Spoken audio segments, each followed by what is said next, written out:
नमस्कार प्रेक्षकांनो, सावळ्याची जणू सावळी या मालिकेच्या आजच्या जबरदस्त भागामध्ये इकडे नील कॉलवर बोलत असतो. नील सांगतो की उद्या सारंगच्या ग्लोबल कॉन्फरन्सची आता मीटिंग आहे. काही झालं तरी ही मीटिंग एकदम जबरदस्त झाली पाहिजे आणि याच्यामध्ये काहीही प्रॉब्लेम यायला नको. पुण्याला ही मीटिंग आहे. या संदर्भात सारंगला शक्य तितकी मदत मला करायची आहे, तितकी तुम्ही करा. ऐश्वर्या चिडते आणि तुला जर काही तर काम करायचं असेल तर ताबडतोब इथून निघून जा. मला डोक्याला ताप देऊ नकोस, मला झोपायचं आहे. जे काही सांगतो ते यावरती तो म्हणतो, ऐश्वर्या काय चाललंय तुझं? अगं असं काय करतेस? मला या सगळ्यामध्ये जरासं काम करायचं आहे.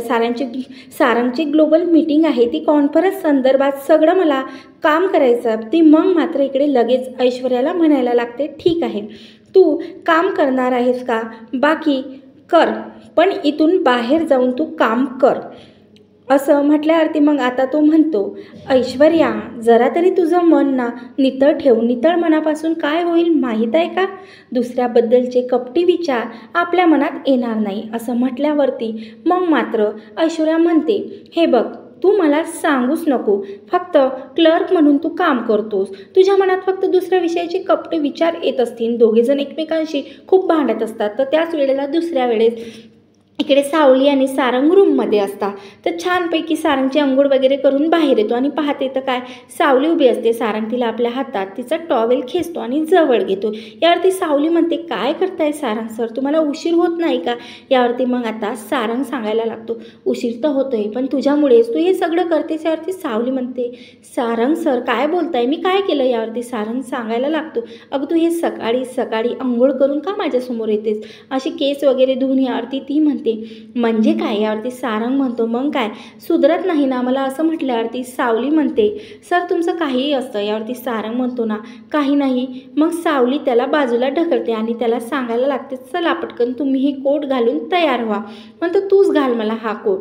त्यावरती सावली म्हणते, सारंग सर हा तुमचा कोट तुम्हीच घाला ना ऑफिसला. सारंग म्हणतो, बघ हा ऑफिसचा असं मला म्हणते, एकदा जर का निघून गेले ना तर बोलत बसशील सारंग सर. या सारंग सर असं बोलत बसशील. असं म्हटल्यावरती मग लगेच आता इकडे सावलीला वाक्य आठवतात जगन्नाथजीनी वाक्य आठवल्यावरती मग आता सावली लगेच सारंगला मिठी मारते आणि ती सांगते, सारंग सर तुम्ही माझ्यापासून कधीच दूर जाऊ नका, मला सोडून कधी जाऊ नका. असं म्हटल्यावरती मग आता मात्र इकडे सारंग म्हणते, नाही सावली मी तुला सोडून कधीच जाणार नाही. मग असं म्हणत तो आता सावलीला सुद्धा मिठीत घेतो.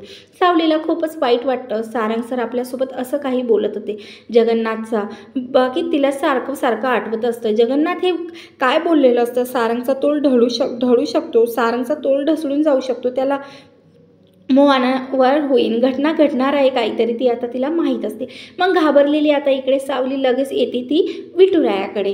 काय आहे विठुराया, म्हणजे मला ना खूपच टेन्शन वाटते, काय घडणार आहे सारंग सरांच्या सोबत, हे एकदा सगळं संपून टाक. सारंग सर सारखे सारखे हे जे काही संकट येतात ना, या संकटातून सारंग सरांना बाहेर का, असं ती विठू माऊलीला प्रार्थना करते किचनमध्ये. आणि तेवढ्यातच येते आता, चुकीचं घडू देऊ नको असं बिचारी सावली सारंगसाठी प्रार्थना करत असते. त्यावेळेस इकडे कॅरमचा गेम खेळत असतो सोहम आणि बबलू बसलेले असतात.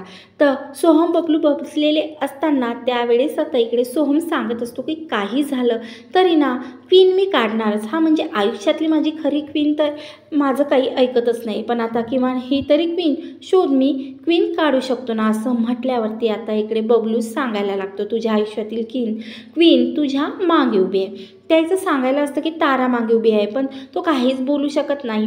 आणि सोहम बरंचसं काही बोलून जातो, मागे कसली, माझ्या मनगुटीवरती बसलेली आहे, मनगुटीवरती बसून आता ती मला या सगळ्यामध्ये नुसता त्रास द्यायला आलेली आहे. असं म्हटल्यावरती त्या सोहमला बबलू सांगायचा प्रयत्न करत असतो की तारा मागे आहे, तारा मागे आहे. पण बबलूचं लक्ष सोहमचं लक्ष नसल्या कारणाने आता इकडे लगेच ताराने हे सगळं ऐकलेलं असतं. ताराने हे सगळं ऐकेपर्यंत मग आता बबलू त्याचं तोंड मागे वळवतो. तारा चांगली चिडलेली तारा लगेच आता इकडे पाहायला लागते. तर त्यानंतर सोहम सांगतो, सॉरी म्हणजे तसं नव्हतं मला म्हणायचं, आम्ही दोघीजण इन जनरल चर्चा करत होतो. त्यावरती ती सांगायला लागते, अच्छा म्हणजे इवन जनरल चर्चेमध्ये तुम्हाला काय मी माझा वाईटपणा करायचं हे दिसलंय का? असं म्हटल्यावरती तो म्हणतो, सॉरी माफी मिळणार नाही तुला, मला 15,000चा किमान ड्रेस घेऊन द्यावा लागेल अशी तारा म्हणते. यावरती म्हणजे ठीक आहे, आताही मला चांगलंच म्हणजे ही माफी मला खूप मोठ्या प्रमाणात भारी पडणार आहे याची मला साधारण कल्पना तर होतीच. त्यानंतर मग आता 15,000चा ड्रेस घेऊन देण्याचा तो कबूल करतो. बरं, हे सगळं घडल्यावरती मग आता इकडे आपल्याला दाखवलं जातं की सावली खूपच उदास बसलेली असते आणि त्यावेळेस सावली उदास बसलेली असते. तिकडे अमृता येते आणि सावली काय चाललंय, तू अशी का उदास बसलेली आहे असं तिला म्हणायला लागते. त्यावरती म्हणते काही नाही वहिनी. त्यावरती ती सांगते, नाही कसं, मला माहीत आहे की तू इतकी उदास आहेस. असं म्हटल्यावरती तुला काय झालं आहे, तुला कसली चिंता वाटते का? सावली म्हणते नाही, जगन्नाथजींनी मला सांगितलं की सारंग सरांचं जीवाला धोका आहे, शक्य किंवा काहीतरी गडबड होऊ शकते. यावरती अमृता म्हणते, तुझ्या विठ्ठलावरती पूर्ण विश्वास आहे ना? सावली, मग झालं तर तुझ्या विठ्ठू माऊलीवर विश्वास आहे आणि या सगळ्यामध्ये तू काहीही करू शकतेस. विठ्ठल तुझ्या पाठीशी आहे. सगळं जाऊ दे, आता उद्या सकाळी सोमवार आहे, तुला तांदळाची शिवमूठ व्हायची आहे ना, तर ती तुझ्या हस्ते व्हावीशी. एरवी मी वाहते, पण आता मी सांगितलेलं आहे आईंना की तू आणि सारंग हे दोघेजण मिळून आता शिवमूठ व्हाल. आणि त्यानंतर मग आता ती सांगते त्यासाठी आपल्याला सगळी तयारी करायला पाहिजे ना. मग सावली थोडीशी मनाशी उभारी धरते आणि त्यानंतर शिवमूठ वाहण्याची ती आता इकडे येते. बरं, तोपर्यंत लगेचच ऐश्वर्या ताराला सांगत असते, तारा हे बघ, एक काम कर, कसं आहे ना, आतापर्यंत याच्यामध्ये दोघेजणी आहेत, अमृता वहिनी आणि राजकुमार दादा, हे दोघेजण नेहमी शिवमूठ व्हायचे. आता राजकुमार नाही आहे, तर ही जी शिवमूठ आहे ना, आता ते संधी तू घे आणि गुपचूप शिवमूठ वाहून टाक. यावरती लगेच आता तारा म्हणते, गुपचूप कशाला करायचं, सगळ्यांच्या समोर करेन ना मी. यावरती ऐश्वर्या चिडते आणि तुला जेवढं सांगितलं तेवढं करताच येत नाही का?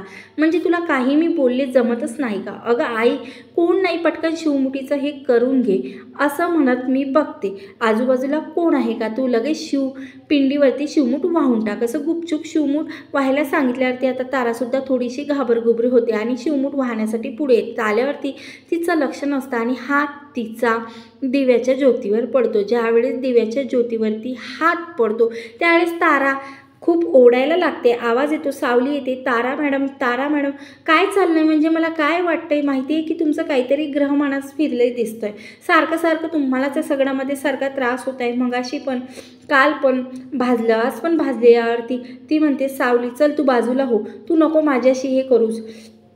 त्यानंतर मग आता इकडे सांगायला लागतं, चल हट, माझ्या या गोष्टीवरती विश्वास नाही आहे असं म्हटल्यावर मग आता ती सांगायला लागते की बघ, तू इथून बाजूला हो.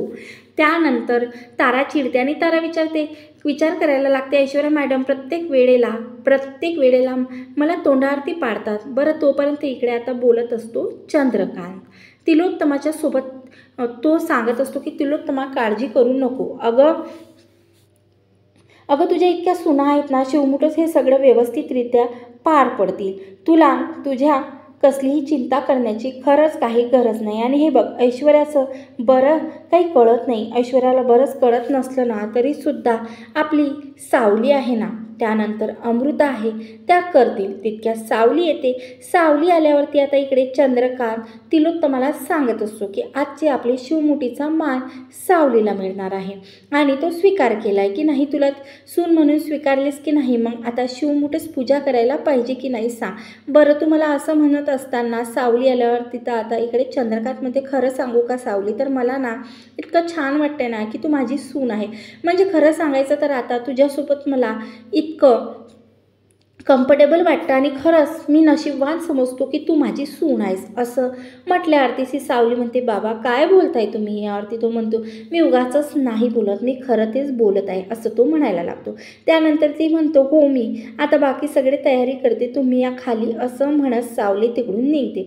तोपर्यंत आता शिवमूठ वाहण्यासाठी चाललेली असते. इकडे ऐश्वर्या म्हणत असते, अमृता वहिनी आजपर्यंत मान तुला मिळत होता कारण तू या घरची सून आहे, पण त्यानंतर हा मान कोणालाही मिळणार नाही. एक गोष्ट लक्षात ठेव, काही झालं तरीसुद्धा मी या मुलीला घरची सून आम्ही मानत नाही, त्यामुळे ही ती पूजा करणार नाही असं म्हणत ती डायरेक्ट ताट उडवते. ताट उडवून झाल्यावर ती मग आता सांगायला लागते, मुळातच या घरच्या सुनेचा तिला मान नाही. तर शिवमूठ का म्हणणार तितक्यात चंद्रकांत लगेच येतो. बबलू आणि आता नील येतो. आणि काय चाललं ऐश्वर्या तुझं हे बघ. तिलोत्तमा तिला साडी चोळून देऊन तिचा सन्मान करून या घरची सून म्हणून तिचा स्वीकार केलेला आहे. तिला तू नाकारू शकत नाहीये. आणि मुळातच या सगळ्यामध्ये तुझा काय संबंध तिला नाकारायचा. नील सांगायला लागतो, ऐश्वर्या तुला काय करायचं, सगळ्यामध्ये काही भानगडीत फरकच पडत नाही, मग का तू असं मध्ये मध्ये करतं. आणि पाहायला गेलं तर अमृता वहिनी म्हणतात ना, तुझ्यानंतर सावलीचा मान आहे. हा तारा कुठून आली, पुढल्या सोमवारी तारा करेल. यावरती आता इकडे ऐश्वर्या म्हणते, तारा पुढल्या सोमवारी का, तारा आता का नाही. यावरती चंद्रकांत म्हणतो, कारण सावलीला दिलाय तर सावलीची पूजा करणार. ऐश्वर्याला नाकावरती टिचून आता सावली पूजा करणार आहे. आणि पुढील भागामध्ये सारंगने ऐश्वर्याला बोलताना पाहिले. ऐश्वर्या राजकुमारसोबत जे काही कारस्थान करते ते सारंगने रंगे हात पकडलेला आहे. तर प्रेक्षकांनो, तुम्हाला हा भाग कसा वाटला नक्की कॉमेंट्स करून सांगा. आणि चॅनलवरती नवीन असाल तर जरूर सबस्क्राईब करा. धन्यवाद.